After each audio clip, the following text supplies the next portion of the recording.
Hey all, welcome to the channel. Today we're going to be looking at Mountain Blade 2 Bannerlord's War Sales.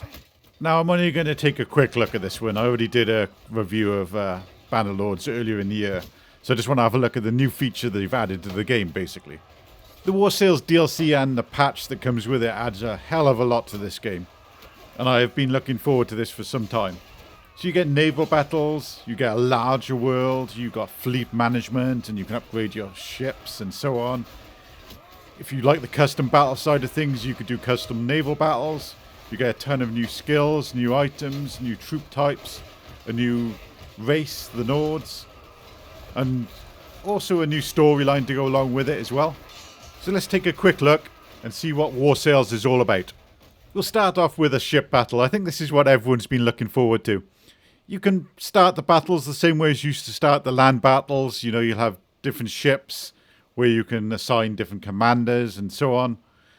The control of the ships is pretty straightforward. You just use the WASD to move the ship back and forward with the oars. Or there is actually a full-on wind and sail system as well, as you can see on the right-hand side. You can see the direction of the wind, and you can pull your sails up just by pressing Z. And of course, if you're lucky and the wind is going in the right direction, then you'll be able to get to the enemy a hell of a lot faster. But here, the wind is bad, so we're just going to have to row. And I guess the objective of this is to get up close to them. You can circle around them, use your archers to try and take them down. You can upgrade your ships later on to get some kind of like catapult kind of weapons on the ship, where you can fire explosive like pots. And you can also ram ships as well. But obviously the main fun is like boarding and taking the ship, which is what we'll try and do here. You have to kind of maneuver your ship close enough so you can actually board them. And you just press R to board when you're close enough, and then your troops on board will try and start throwing a rope over to the other ship and then getting closer, and then eventually you'll be able to board them and jump into melee combat with them. But for now you can kind of pepper them with arrows until your guys manage to do it. Because it can be quite hard, because as you can see the waves here are pretty crazy. You can also quite easily fall overboard, but don't worry, you're not going to sink and drown even though you're in full armor. This just lets you kind of swim around, which is fine. It's part of the game, I guess. But yeah, once you get close enough, you see you kind of put these little ramp bridges up, and you can board the other ship, or they can board you. And yeah, you just go into melee and just try and kill everyone.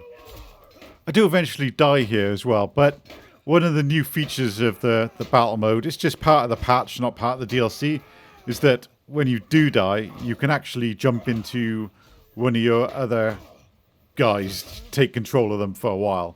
And that's a really nice change, to tell you the truth, because I've always, if you've died in battles, you've always just had to watch it and just wait or just kind of end the battle. But now you can carry on and join in and, affect the battle even more. But as you can see here as well, one of my other ships, they're not close enough really to be able to board yet. Then now they're trying to pull into this now, and then they'll get on and hopefully we can finish this fight, because I think I got more guys than them, so we should be good. Yeah, and here you can see me jumping into one of my archers so I can step back and start getting back into the fight. I was finding it hard to get shots on the enemies here, so I decided to jump off and get onto their boat so I can actually get up behind them and then get into melee. As you can see, you can use the boats for doing this kind of thing. It's pretty cool.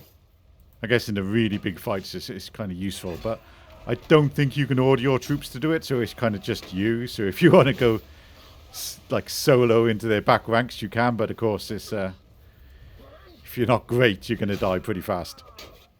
But it's definitely a good distraction and allows my guys to finish theirs off pretty easily. And yeah, job done. It's very similar to the standard game. At the end of the battle, you'll get a breakdown of what's happened. You'll then be able to loot all the gear they had and, take prisoners or recruit any prisoners that they had. And then the new part of the end of the battle sequence is basically where you can actually take enemy ships, which is pretty cool. You can buy ships in game, but this obviously allows you to get them for free. You also have some new skills, as you can see at the bottom of the screen here. So 3 new skill trees you can go down to unlock a load of different perks for different type of boat skills. So yeah, if you want to concentrate just on on the boat side of things, then you can really skill into it. And then we get the towns. You get a new interface for towns that have ports where you can manage your fleet, you can repair your ships, you can trade directly out of your ships as well. Because there's kind of your ships can store more goods. So it's if you get to land, sometimes you will be overloaded. Here you can have a look at the ships you got. You can upgrade them on the left-hand side. There's different types of upgrades you can select for different types of ships. Some ships can have upgrades that others can't.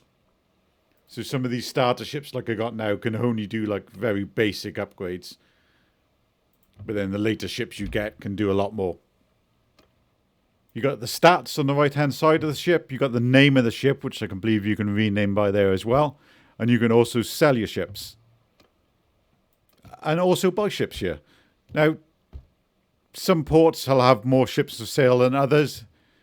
And they'll have different types of ships as well. And each of the ships will probably have slightly different stats. And obviously the bigger ones you get can handle more crew. But will cost a hell of a lot more. These small ones, they're pretty cheap. As you can see, they're about 15,000 gold each. But then the later ones, if you go to other cities, they're bigger ships and they cost a hell of a lot more. And of course, with this DLC, you get a new part of the world as well. As you can see, the northern part here has been added to the map now. There's like 4 major cities with a load of little forts and more smaller towns as well to go along with them. There's a nice little island here. I actually want to try and take over this one for myself. Could be a cool little island to hold. But yeah, it's nice to have some extra space to game in on this, because I've been playing the same world for a long time. Navigating around in the boat is the same as if it was on land, but they've added weather as well. I'm guessing these weather systems are pretty dark when you're in the big storms like this. But I'm assuming if you go into a battle here, the weather system would apply to the battle as well. And yeah, those waves are going to get big. But yeah, that's a kind of super quick look at the new features in this DLC. It seems really good. I think they put a lot of effort into the ship combat. And I just need to spend a lot more time in the game to get an idea of how much fun it's going to be and how long it will last. You know, some people have said, oh yeah, we're going to get bored of this really easy. But at the end of the day, it's not like you're only going to be doing this. It's just another part to add to the game. So yeah, I think it's a pretty good addition. And then the patch they did alongside of this has also got a load of great features. So yeah, if you've not played this in a while, it's worth definitely checking the game out with a new update. I'm probably picking up the DLC as well, tell you the truth. But as you can see here, the game isn't without any bugs. I'm getting stuck under the boat here. You can't seem to go right under them.